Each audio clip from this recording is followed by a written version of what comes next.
এই দুই অক্ষরের নামটি উচ্চারিত হলে যে কোনো সন্তানের হৃদয়ে জেগে ওঠে শ্রদ্ধা, ভালোবাসা ও কৃতজ্ঞতার অনুভূতি। একজন সন্তানের প্রতি তার বাবার ভালোবাসার অবদান বলে কখনো শেষ করা যাবে না। বাবা অনেকটা মোমবাতির মতো, যে নিজে জ্বলে পরিবারকে আলোকিত করে। অনেকেই বাবার আত্মত্যাগ বুঝতে পারেন, আবার অনেকেই বাবার আত্মত্যাগ বুঝতে সক্ষম হয় না। যে কোনো খারাপ পরিস্থিতিতে বাবা আমাদের আগলে রাখেন, তবে সন্তানের জন্য নিজের জীবনের ঝুঁকি নিতে পিছপা হন না।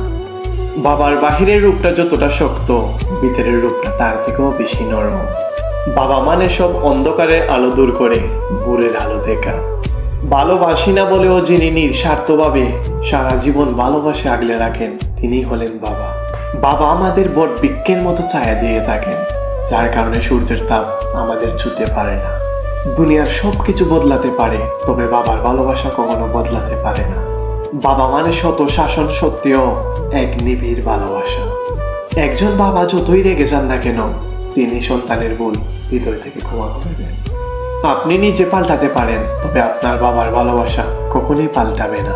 একজন বাবা তার সন্তানের জন্য কতটা অবদান রেখে যায়, তা কখনোই কেউ হিসাব দিতে পারবে না। বাবাকে ভালোবাসতে শিখুন। আজ হয়তো তার সক্ষমতা আছে বলেই সে আমাদেরকে ভালোবাসা আগলে রেখেছে, কিন্তু তার দুঃসময় আমাদের উচিত তার পাশে থাকা, তাকে ভালোবেসে সেবা করা।